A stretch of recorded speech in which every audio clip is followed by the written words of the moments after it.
Halo Sobat Voli, kali ini kita akan melanjutkan untuk membahas perjalanan karir Lee Da-yong part ketiga. Bagi kalian yang belum menonton part 1 dan 2, kalian bisa lihat di video sebelumnya, atau kalian bisa lihat di playlist di channel ini.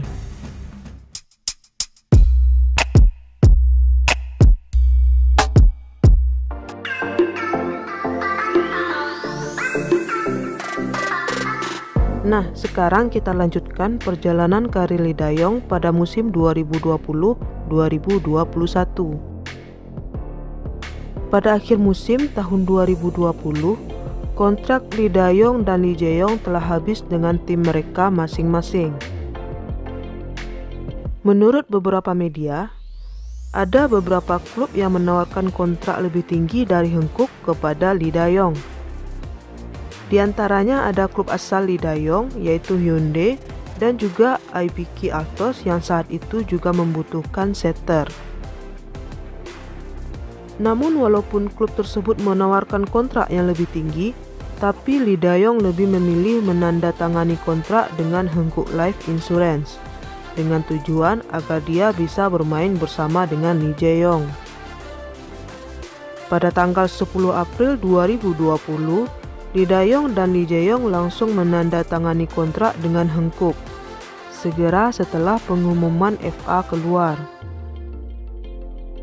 Kemudian pada tanggal 14 April 2020 barulah berita resminya dipublikasikan dengan syarat gaji tahunan sebesar 400 juta won termasuk opsi dan kontrak selama 3 tahun.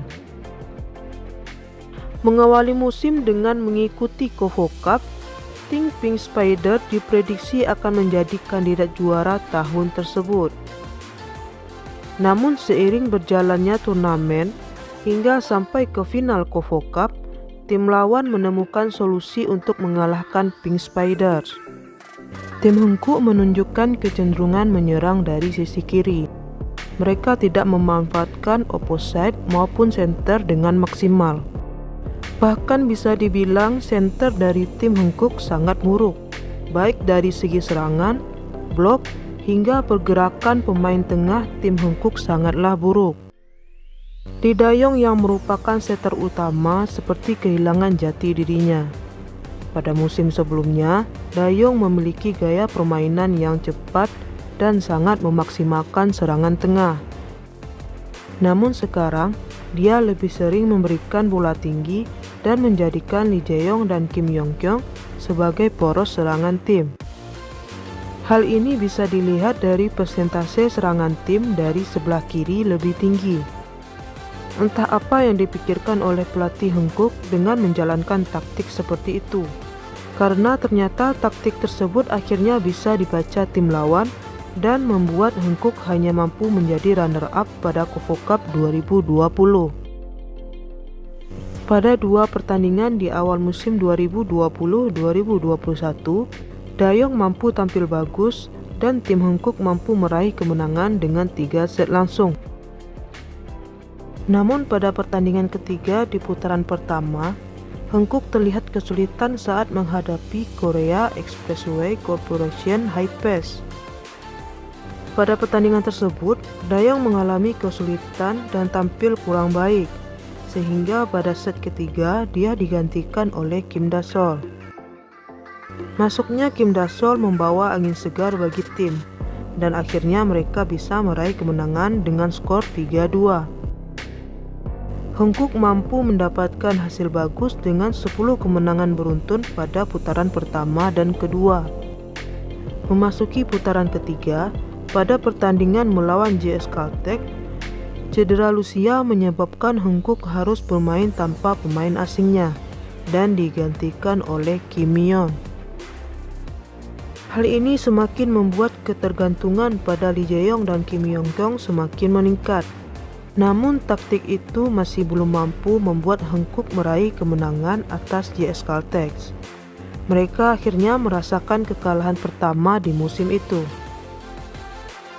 Pada pertandingan selanjutnya melawan Korean Expressway Corporation High Pass, Dayong tidak masuk dalam skuad karena sakit lutut yang dirasakannya dan dugaan gejala corona yang disebabkan oleh demam tinggi Lee Jae-yong. Namun sejak saat itu, rumor perselisihan dan keretakan di dalam tim Hanguk mulai muncul ke permukaan. Ini juga disebabkan karena postingan Lee Dayong di Instagram story-nya. Sebagian besar netizen Korea mengatakan bahwa story Instagram Dayong itu ditujukan pada Kim Yong Kyung. Setelah 2 kekalahan beruntun, Hanguk akhirnya bisa meraih kemenangan mudah pada pertandingan selanjutnya melawan IBK Altos. Namun pada pertandingan berikutnya melawan KGC, lemparan Dayong terlihat goyah dan membuat Hanguk harus bermain hingga set kelima untuk memperoleh kemenangan. Selanjutnya pada pertandingan terakhir di putaran ketiga melawan Hyundai menjadi titik terendah dari penampilan Lee Dayong. Dayong hanya bermain di set pertama dan kedua, kemudian digantikan oleh Kim Da-sol karena tos yang buruk selama 2 set pertama tidak kunjung membaik. Dayong kembali dimainkan pada paruh kedua di set kelima, namun tetap tidak mampu membawa kemenangan untuk Hanguk. Semenjak kekalahan dari Hyundai, tim Hanguk mampu tampil baik pada putaran keempat dengan meraih 5 kemenangan beruntun. Namun pada putaran kelima, ketika menghadapi Hyundai dan JS Caltex, terlihat kelainan pada lemparan Lee Dayong yang tidak seperti biasanya. Pelatih Park Mi-hee tidak dapat membiarkannya lagi dan mulai menggantikan Dayong dengan Kim Da-sol. Pada 2 pertandingan awal di putaran kelima tersebut, Hanguk harus mengalami kekalahan yang menyedihkan. Di tengah penampilan buruk tim Hanguk, ada artikel yang diterbitkan oleh The Spike yang menyebutkan secara terbuka bahwa ada perselisihan dan konflik di antara Lee Dayong dan Kim Yong Kyung. Setelah pertandingan melawan JS Caltex pada putaran kelima tersebut, dikabarkan bahwa Dayong pergi ke rumah sakit secara mencurigakan dan bahkan ada kontroversi tentang Dayong yang keluar tanpa izin.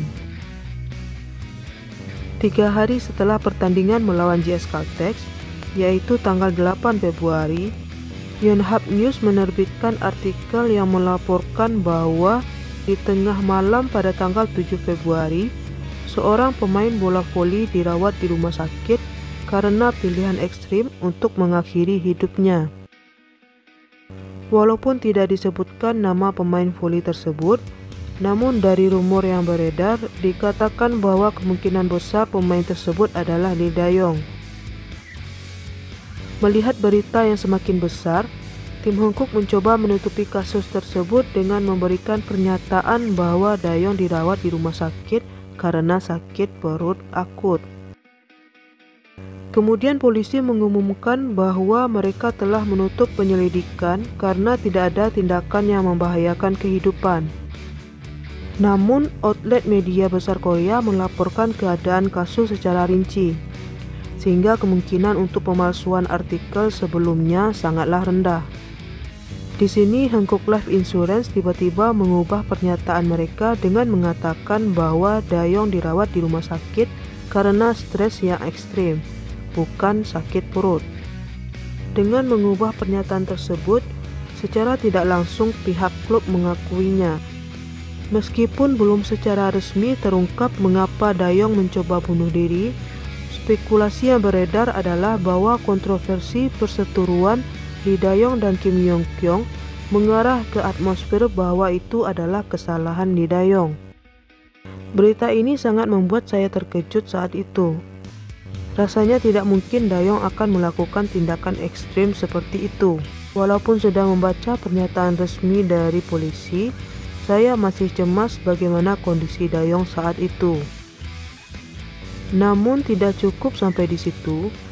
Berita yang lebih mengejutkan lagi akhirnya muncul. Pada tanggal 8 Februari 2021, muncul artikel di komunitas online yang mengatakan bahwa mereka adalah korban kekerasan pemain voli yang saat ini masih aktif bermain.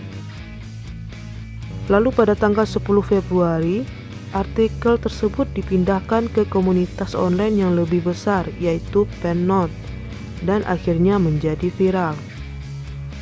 Korban tersebut menyebutkan tentang tindakan kekerasan yang dilakukan si kembar secara detail. Berita ini langsung menjadi fokus perhatian di Korea. Setiap hari selalu ada berita di saluran televisi Korea yang membahas kasus si kembar. Sampai akhirnya pada sore hari tanggal 10 Februari, Lee Da-yong dan Lee Jae-yong memposting permintaan maaf dengan tulisan tangan di Instagram mereka dan mengakui sendiri kekerasan di sekolah. Walaupun sudah memposting permintaan maaf, namun opini publik tentang si kembar tersebut masih kurang baik. Dan pada tanggal 11 Februari 2021, sebuah artikel muncul mengatakan bahwa Lee Jae-yong dan Lee Da-yong meninggalkan asrama Hankook Life Insurance. Pada hari yang sama, petisi nasional sedang dalam proses, dan pemerintah serta pengelola Gedung Biru diharapkan menanggapi petisi yang direkomendasikan oleh lebih dari 200.000 orang selama 30 hari. Pada akhirnya, setelah kontroversi kekerasan di sekolah, pada tanggal 15 Februari 2021, Hankook Life Insurance menjatuhkan skorsing disipliner kepada si kembar. Selain itu, menurut keputusan Asosiasi Bola Voli Korea, si kembar dikeluarkan dari tim nasional Korea dan kualifikasi mereka dicabut tanpa batas waktu. Lee Da-yong dan Lee Jae-yong tidak dapat berpartisipasi dalam semua kompetisi internasional tanpa batas waktu yang ditentukan. Masalah ini sangat kompleks, dan jika saya ceritakan secara rinci kronologis yang terjadi saat itu, maka ini akan menjadi video yang sangat panjang. Jadi akan saya coba persingkat. Intinya, kasus si kembar ini seperti bola salju yang semakin lama semakin membesar dengan munculnya kesaksian beberapa korban lainnya. Bahkan Asosiasi Bola Voli Korea mencabut penghargaan orang tua hebat yang pernah diberikan kepada ibu si kembar, Kim Kyung-hee. Ibu si kembar ikut terseret dalam kasus ini dan dikatakan memiliki pengaruh buruk yang menyebabkan si kembar berani berbuat demikian. Semenjak kasus si kembar yang terus berlanjut tanpa henti, Hankook Life Insurance mulai menghilangkan jejak Lee Da-yong dan Lee Jae-yong dari klub. Mulai dari menurunkan foto dan spanduk dukungan si kembar yang digantung di Gimnasium Yehyang, dan juga menghapus foto si kembar dari papan buletin foto masa kecil para pemain Hankook Life Insurance. Video-video yang terkait dengan Lee Da-yong juga banyak yang dihapus dan di-privat oleh channel-channel YouTube media Korea. Kasus terus berlanjut, mulai dari wawancara korban dan wawancara Lee Da-yong dan Lee Jae-yong pada KBS Sports, sampai pada rumor transfer si kembar ke Liga Yunani. Bagaimana proses Lee Da-yong dan Lee Jae-yong akhirnya berhasil bermain di PAOK Yunani akan saya bahas di video selanjutnya. Jadi jangan lupa subscribe channel ini agar kalian tidak ketinggalan lanjutan perjalanan karir Lee Da-yong berikutnya. Terima kasih sudah menonton sampai akhir. Bye-bye.